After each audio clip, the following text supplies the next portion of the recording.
So what do we see here, right? Let's say, yeah, movie collection. Someone just said movie collection. Okay, that's fantastic. State management. So someone says state management. Okay. What did you say? Current category. Okay. Okay. Let me actually write that here quickly. So someone said movies. Okay. Then what else? Current category. That's also good, I believe. What else? So I have I'm clicking right here, and also I can search. I can actually search, right? So responsive design. Ah, yeah, that's a good one. Responsive design.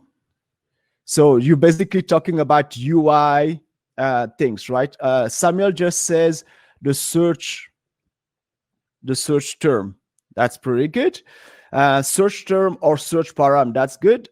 David said selected movie. I like that. I like that. Those are pretty good options. What else? What else could we have here? Movie collection, current category, title and categories. Oh yeah, someone just says categories. Okay, so that looks pretty cool. I like that. Routing. Okay, someone is saying that routing is something you put in the state. All of that is good. All of that is good. Now the next question is, once you have this, so that's your first list of elements. The second part is, we're gonna split that into two things. Bookmarks. Oh, look at this. Thiago said bookmarks. Let me add bookmarks here. Okay. Now, you have movies, current categories, responsive design, search term, selected movie, categories, routing, and bookmarks. Andrew just added movies in categories. Movies in categories. Interesting. Movies in categories. Something broke here. I don't know. So can you hear me? Yeah. Okay. So movies in categories. Not sure about movies in category, but okay. But let me ask you this. Andrew is adding more information about movies in category. Now, let me ask you this element. From all these properties, which one you can take from a backend, and which one you can are basically generated in the front part? So let's say backend, that's one part, and then front. So that's the second part, front end UI, front end backend state, I would say, and then front end state. Yeah. So let's split that. So this is 1, and this is 2. So let's put 1. We're gonna put a sign in front of each of them. Okay. Let's choose another color. Green is for the front end. So Samuel just said movies and categories comes from back. Okay. So I'm gonna take red here and say this one. That is not red. Let me take a proper red color. So this one and categories, they come from this. Okay, what else?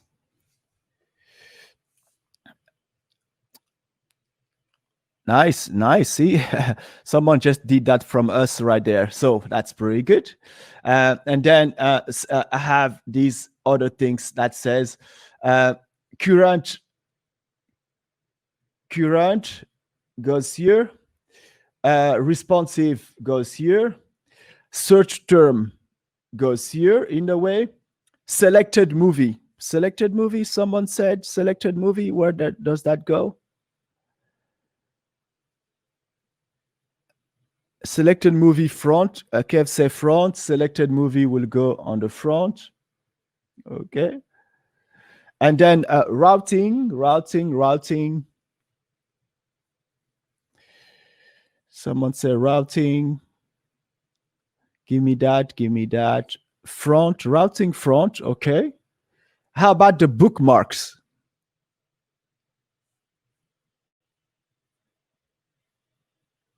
Bookmarks back.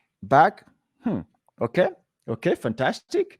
So now you're saying that out of all the things you listed right there, like bookmark is like favorite, that's good. Isn't backend state is just a whole DB.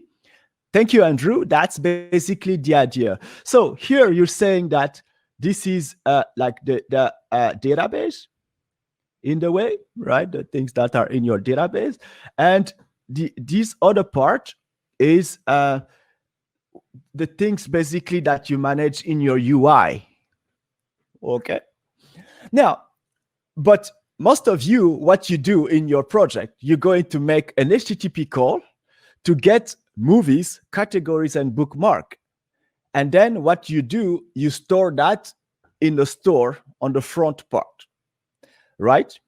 That's basically what most of you do. And then you're going to have all the other things that will adjust as people interact with your application, right? Now, let me take a simple sample of that, right? Let me go now a little bit into the code so we can look at that. So I have an app here that shows a little bit this idea, right? I took Redux because I knew it was one of the most popular tool out there, but I want to kind of slowly move away from it as we're gonna progress in this webinar. I'm gonna kind of move away from it, but I took it as a starting point, right? So what you got here in this app, you have this store, and then you just have in the store we have this index, so that's where we basically set up the hard to read the code. If I do this, Samuel, is it better? Can you read that better here? Yeah, fantastic. So so let me move it a little bit on the left here. So when I read the code here, so that's basically the state of my app, and then I have like the reducers, right? So that's, I just use combined reducer. That's going to take that state, and then if I go inside the reducer, I have two of them. So let me go. So there is one here that handles the movies, right? So using those if else and stuff like that. But then you can see that the initial state here deals with movies and selected movie. Okay. And then if we go on the reducer, category reducer, so that we have two of them here, we have categories, and then at some point we're going to have selected categories with the same idea, right? So you can just say this is a high category. I can just put it null at the moment because that's just the object, right? So you actually have access to this, and then you have the UI. So part of the exercise, indeed, you keep adding things in your app. So what you can do, you just say here, you say like you can have like a UI reducer or something like that. So that will basically that's what I see people actually do. They create a UI reducer, and then in there they're going to have an object that will have information about like something opening or closing or resizing of the screen and stuff like that, right? UI, and then you add some stuff in there at will, okay? And then you're gonna use the same mechanism to deal with that. So the thing I want to come down to is the fact that, do you really need to have this line right there? Do you really need that movie inside your reducer? inside your state. Oh, Andrew, can you read this better?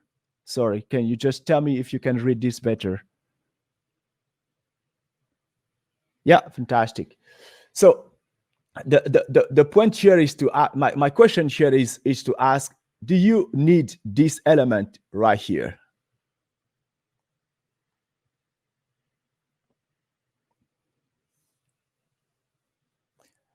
So let me ask the same question for categories, because they both come from the back end. That's basically the question, the thing we all said over here, that bookmarks and movies and categories, they all come from the back end, right? So Alessandro is saying not an initial state, right? Not an initial state. So let me go back right here. You're basically saying that the first time you don't have it, but initial state here, okay, you can put it like completely empty because you need it. But how about the next time you need them? Are you taking them from if you need responsive apps, then yes. Okay, let's say that because now I'm just using some mock data, because then we're gonna plug that to a backend, and then we realize that some of the elements aren't really needed on the front part, and they actually ever needed in the front. But I'm gonna show you why I'm saying it. So let me put back the categories here. So what I'm getting at the place where I'm like, we don't need, let me put them side by side. We don't need to handle the backend state in the front-end app.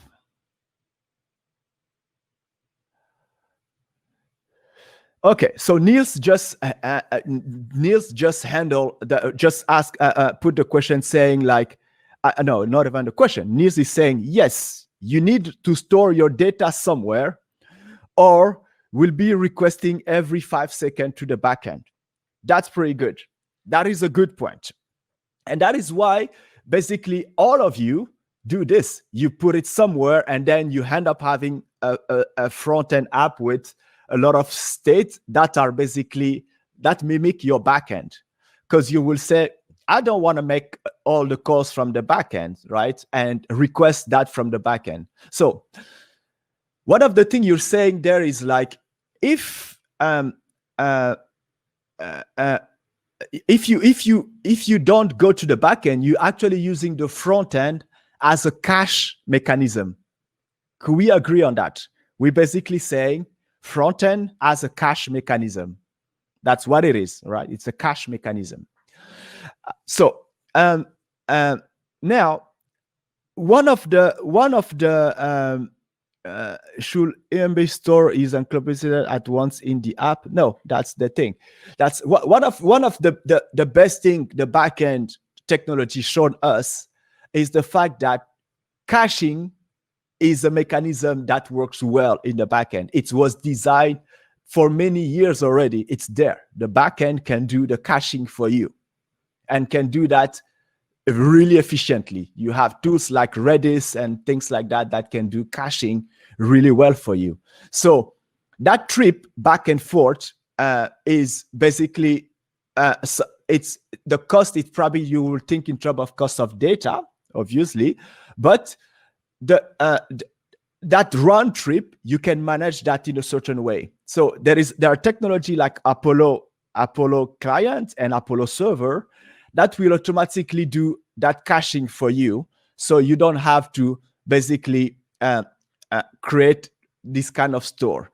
Okay, so one of the other things that I want to show you here is this. I want you to read this article. I think you all know that guy. Let me take that here. You probably all know that guy. I will take this article and share that with you right here. So I was having a discussion with a few engineers, and then we were like, what is the problem with state management? And the main thing was like, server cache is not that's the statement here. Server cache is not the same as UI state and should be handled differently, right? That's the main statement that I want to bring up here, is the fact that we've been thinking like we can take those data from the backend and then store that in the front and then do the things there. And it's good because we don't have to make this round trip back and forth, and we can have the front end just focusing on like doing the things they need with that data and then push the changes and the things that this is good. This is why we kept the concept of SPA was designed for. But Ken C. Dot, so that's the guy here, Ken C. Dot, it's one of the things he says, it's like it wasn't probably the right way to go. And if you've built apps at some point, you know the struggle of trying to maintain this stuff all together. Okay, so this is working. So one of the way it solved that is by using this library called React Query, right? So if we go and look at React Query from here, the main premise of React Query is to say like you're gonna have a way to like just auto cache your queries, and possibly the possibility to avoid dealing with state in two different places, right? That is the main thing you will take from that, saying like this library will just make sure that your front-end state stays really front-end state, and then you have a minimal merge with the back-end state, but you don't have to handle this entire thing on the front end, right? So for some people that will seem like, are we going backward? Because that was like that before, right? You had server-side rendered app that will ship things on the front part, and then you will end up in the situation where you had to always ask your backend. But something that, once again, the backend does really well is to do that caching, and then the possibility to actually optimize the fact that if you're asking for the same data and the backend didn't really change, they can just query from a cache and then give you that information right there. Okay, so this is basically where I want to take you with this during this session, is to see how how you can refactor basically the app to use such a thing. Is there any question so far?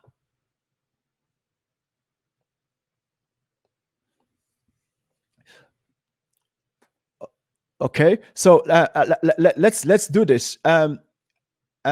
So Alexandro asked, should IMDb store is an encyclopedia at once in the app? Like, that's the thing. Imagine indeed that you had you had this app, and then you gotta indeed store the entire thing there. You wouldn't do that, right? You will go by grouping. So basically say like, hey, let me get the first 20 or the first. This is not something new, right? So you will go by in small chunk. But at the end, if you were to store all of that in a store, you're also making that store pretty big, right? So you're saying, if we have 1 million of clients, how will backend feel then? Well, if you have 1 million of clients, so you're doing really well.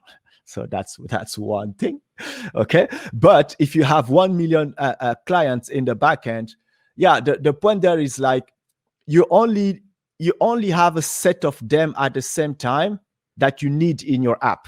You're not gonna look at 1 million client in your UI at the same time. You might do some search to get more information, right? To actually query the more of the next 100 or the next 200 or the next 500.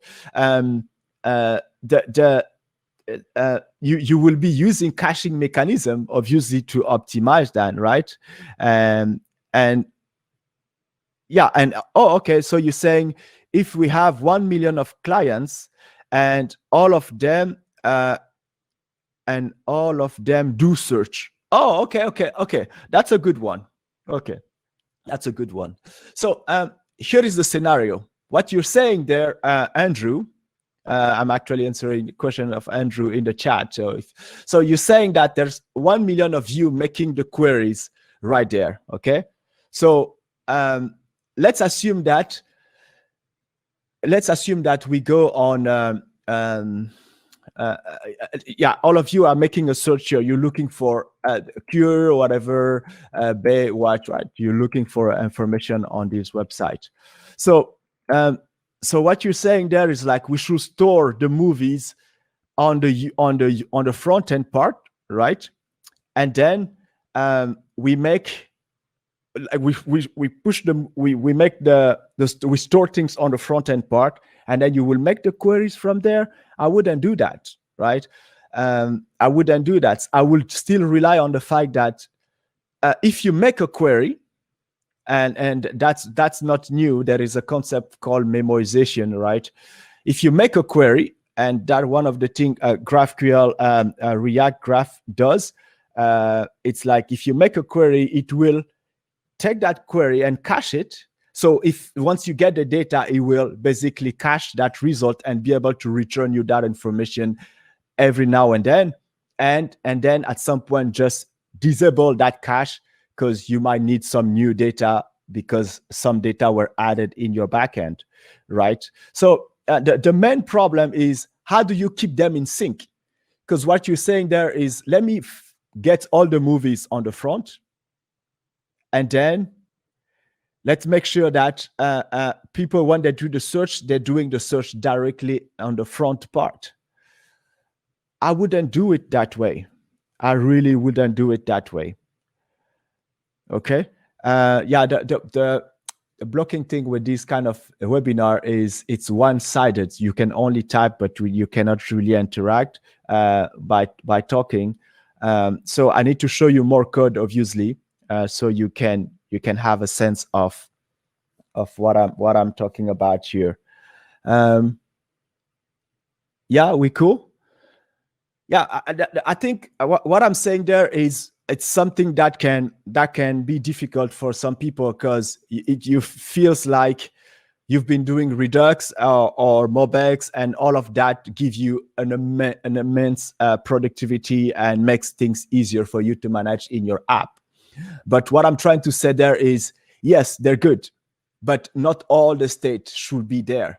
And okay. I will say I'm happy. I was happy when I saw this article by Kenzie Dodd, because it felt like, okay, someone felt the pain, because at some point you have too many things in your state to manage, and you have the front-end state, back-end state, and what we have as a front-end developer, which just say, get the data on the back-end and put it in the store. And then you can do things in the store at any time. You just anytime you need a new set, you just make a call to a backend to give you a new set of data, and then you keep that in the store. I guarantee that makes your app much faster because you don't have to make all these back and forth. I guarantee that. But you can keep literally minimal in the front and then use the backend mechanism to cache. And then if you have data that you know they don't change often, literally, you can take that and put it even on the CDN. I'm not kidding. You can CDN entire set of data, so you don't make a round trip each time, and then you can cache that somewhere in your front end to avoid back and forth. So one of the tools that does that really well is Apollo client caching. So this one does it really well, and it doesn't matter if you're using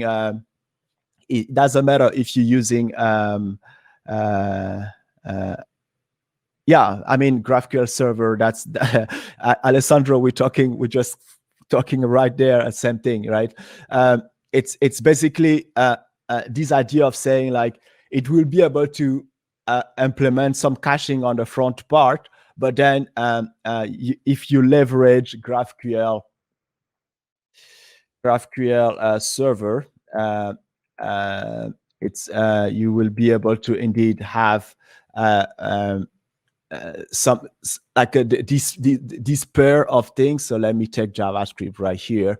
You will be able to use GraphQL as a tool that will handle the caching mechanism. Actually, you can also use Apollo GraphQL server, right? So that one you can do that, and it has some caching mechanism for you as well, right? That you can literally you can tag your, see, when you define your type, you can say, for example, the categories, or here in that case vote, it's an int, and you want to cache that thing just by writing your query, your type, right? And then in the front end, they know that they have a time, so like a max age for like whenever you make that you ask for that post or for that list of posts, they will be able to say, okay, for that time frame and for that specific call, we're gonna cache this data, right? So there are mechanisms there already in the backend, and then this technology does that really well. I'm not linked to that at all. I've been trying that also lately for this app, and I found it really good as a tool to reduce the complexity of having all the UI state on the front part. Okay, so that is one thing I want to get out of the way, saying like this is it's something that I think I'm gonna be doing moving forward. I took the chance with this webinar to introduce you with this idea, but that doesn't take away the fact that you still need these state management things on the front part, right? You do need it, right? So I'm gonna show you one of the things that I put in the title is how you will do it still today with different technology. And if we still have time, I will go back into the React query library. But if you want, like really, I'm gonna put it right there. Give it a shot, right? It's gonna be worth your time. Take a nap and give it a shot, right? So let's go back a little bit here in the app. So one of the, let me go back here so I can show you a bit of code as well here. So I have this simple app here. Right, and unless you have questions, please, I mean, if you have questions, please do ask them. I'm here to answer your question as well. Right, so let's do this. I have this simple app, like you can see, it just increase and decrease, and technically here there is fundamentally no need for a state management tool. We all understand that. If you don't get the fact that you don't need a state management tool here, I really urge you to read why a state management tool is needed, right? So now the next step here is to say like, okay, I have a button component, I have a display component, and that is the one that shows the 0 there, right? If I change the value there to 20, I have 20 showing there, right? So that's basically it. And when you do one of the new library in the React ecosystem today to do state management is Recoil, right? So that's one of the tools that I wanted to show you as well today. So how many of you have used Recoil so far? Have you used that? Have you dabbled a little bit with it in a way or another? Yes. And how do you find it? Did you like it? Ooh. I'm just trying to get some space right here. Very simple to use, indeed. It's indeed very simple to use. So let me do that here. So if we want to build this one quickly, I wanted to show Recoilgis here. If you, yeah, it's a pretty simple tool, and it does the job really well to build apps and using this concept of atoms, right? And when I saw Recoil, the first thing that came to mind to me was like, atom represents something really small. An atom, something that is atomic, it's really something small, and it goes straight to the point. So I'm not gonna deal with complex stuff in there. I'm gonna deal with really atomic operation that deals with small stuff. And yeah, that's what Redux was doing. If you do it right, that's what he was doing. But you will be able to put much more complex things there, right? And then it has the same concept of like selectors to basically create a selector in your app and do the use hooks to basically do things there. So it's just a new library. It does the job really well as well. I think the way Facebook pushed it during the last conference a few months ago, it's also a sign that they want to push it out there. So yeah, maybe I can just quickly show you. If you haven't used it, I'm gonna show you a bit of how you will do with it. But before that, let's see how you will do it here with that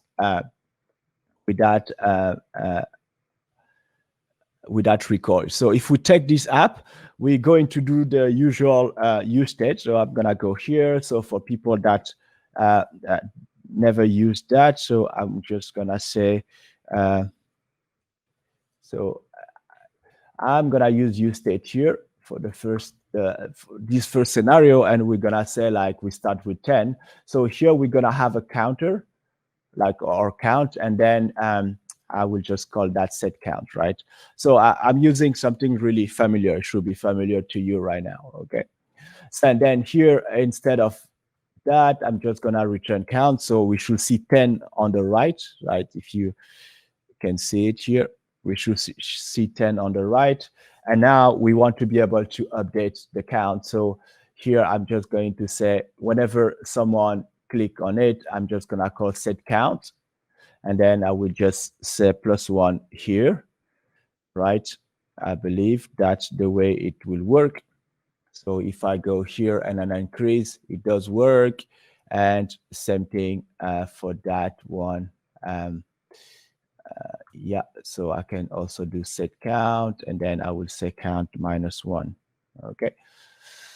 Right, so I can increase and decrease at will right here, right? So this is the way you will do it. So now the question here is, how would you do it with Recoil? So if we take back the Recoil Recoilgis library, the concept that you learn with Redux or Mobx or even Context API, which I guarantee you will work each time, Context API, it's literally the same. So what you need there, you need to install indeed right here. I'm just gonna add a new terminal and add yarn add Recoil, right? So that's the first thing. And then inside the app here, so you have you just go here and then you add Recoil. So it's the same idea. In Redux, you will have done the same. So if here I add, for example, yarn add Redux, no, it's React Redux, you get exactly the same idea, right? You will come here and then say, from here, I'm just gonna add React Redux, and you will have like a provider somewhere here. So this is not happy because I'm just missing one library here, which is types, and then I will do this, so it will technically fix it, right? So yeah, that does fix it. So, so it's the same idea. You have Recoil root here is the equivalent of Recoil provider. So you just wrap your app around like this, right? That's it. And then so I can remove that part. So that's the starting point of your app. Okay. So once you've put this like that, it's same thing. The question is which kind of state do you want to use in your app? That's basically the question. So you're gonna have a few options here, which you go here and then you will say like, okay, I'm gonna take from, let's import from Recoil, right? So you have multiple options. So you have the atom part. So the atom is the one that helps you define the state. Simple. You have the selector that helps you select stuff, right? And then you have the use recoil value that will serve a little bit as a use state, okay, in a way. But in our case, for example, we're just going to define an atom, right? So what you do, you just say, I'm gonna say like we're going to have we're just going to have an atom, let's say count, and this atom here. So what you do, it's you actually create an object. So you call the atom thing, and then you need to provide it two value. So the first one, so let me call that count state. So that's basically what you get here. So you're gonna have a key, and then I said that key is count. So that's the key things, and then I have a default value. In my case, I was using. Let's actually close this so we have more space. Okay, so we were using 10 right here, so I can give it like a value 10, right? So far I only use two things. I use the recall route. So that's the first thing that I use, and then the next one is atom. So that's it. Now I have these atoms here. So now what I need to do, I need to use, for example, instead of passing it right here, for example, what I can do, I can now go, let's remove that part, and we're gonna make sure that this is working. It's working again, right? So let's go back here. So we go back here, and then we have that display. And if we go on the display, then we don't need this anymore, for example. And what we're going to do here, we're going to read from the count state, as we will do with use state actually. So if I actually, let me write use state here, you will see how I go from use state to this. So that's the way you do with use state, right? Then you will say, I gotta have the count right here. So basically that's the value we need here, the count value. So instead of use state, I'm just gonna use recoil state. Yeah, I'm gonna use real recoil state, which is this one, and then I need to give it the one I'm looking for. So in my case, it's the count state, right? That's all I need here. And once I do it, technically it gives me a second thing here, so I can say this is the value, and now I can actually show the value right there.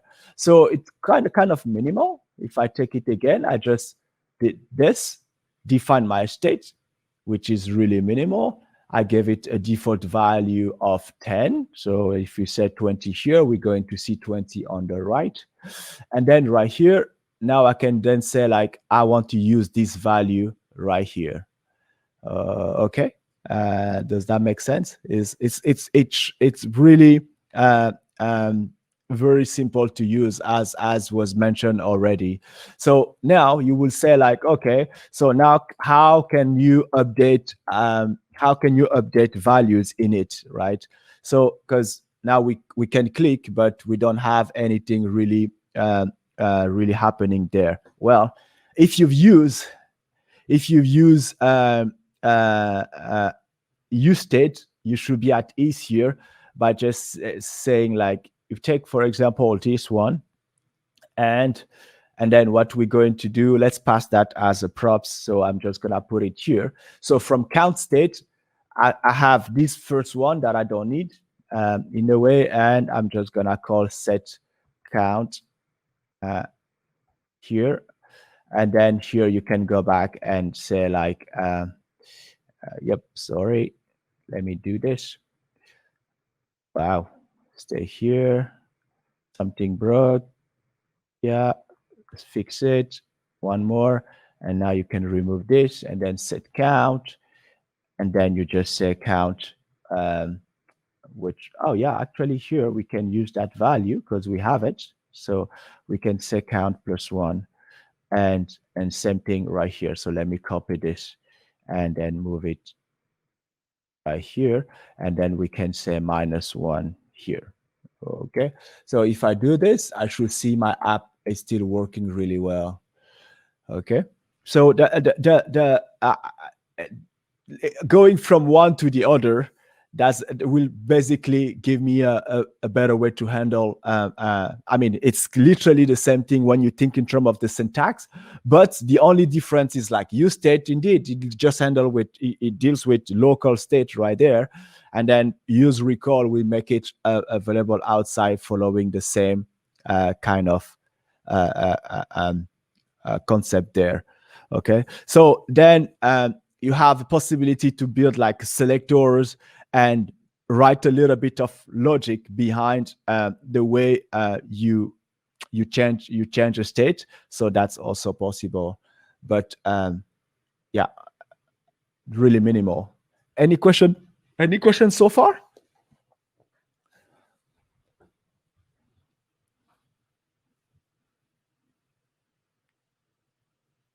Yeah, I see Samuel is asking something right there. No pressure at all. How do you feel, people, so far? Should we prefer native state for that or simple example? Yeah. Like, for sure, Samuel, I will use like a simple. I took a simple scenario here to show you how you will do it with Recoil. But if you've used React before, or if you use state and things like that, yeah, you Recoil is just a simple tool. It will give you a kind of easy way of writing code as well. So do I use it in production somewhere? Nope. That's what we do at Hacklunch. We're gonna do this research and dive a little bit further to understand what are the pros and cons of a technology. Will I use it somewhere where I have context API and yeah, I could change that for it. I could, because I really like the minimal API around it. With the atoms and then the selectors, I really like it. I wasn't a huge fan of context at the beginning until they introduced the how do you call that, the hooks. Then I became really a fan of context, because yeah, with context you can do really kind of the same right there. Yeah. Questions maybe?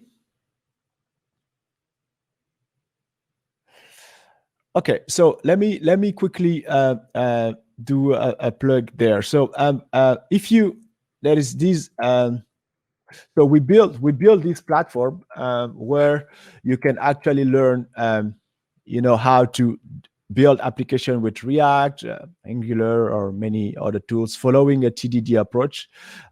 So it's like building small apps. I mean, building real apps, but following a test-driven approach, right?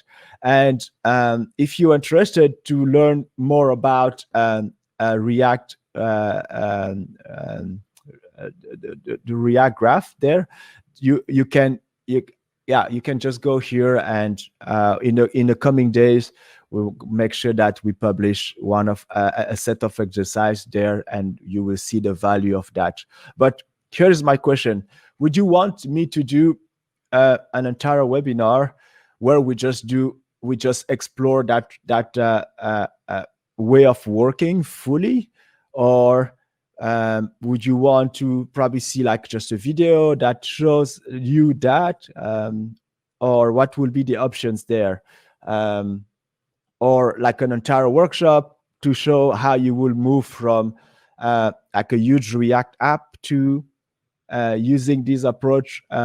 What could be the thing? Workshop looks good. Okay. I think in a good 3-hour session, we can do such a thing. Yeah, workshop could be a good thing. Yeah, search. Yeah, that's good. So what we could do with the team, it's like if you workshop sounds good. Okay. Yeah. Okay. So yeah, if you can actually go on the Hacklunch.io website and subscribe to our newsletter there, and we make sure that once it's ready, we put it out there. But I think I can still do that this year because it really made things a lot much more simpler for me at some point. So it will be great to do a workshop. Like maybe Zara, one evening we can do a hack jam. It's most likely evening, right? So you can subscribe to our newsletter right there, and then we will keep you posted when that workshop is there. But I think still this year I can do something like that. Yeah. More questions maybe? If you have any questions, please do ask them. Yeah, here to answer. Yeah. Okay. So that's what I have for you today.